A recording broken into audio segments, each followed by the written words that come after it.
এই বুদ্ধির কারণে আমরা আজকে এত লোক সংগঠিত হয়েছি এক জায়গায় আসছি এবং দেখবেন যে ভিন্ন ভিন্ন রকমের কাজ হচ্ছে না।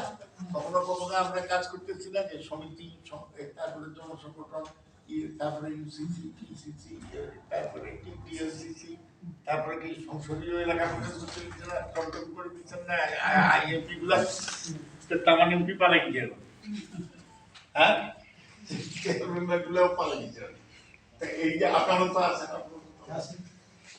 তাইলে কেমন আছে আপনারা অন্যায় করেন, তারপরে আপনারা ন্যায় করেছেন, সবসময় ন্যায্যতার পক্ষে আছে এই জন্য।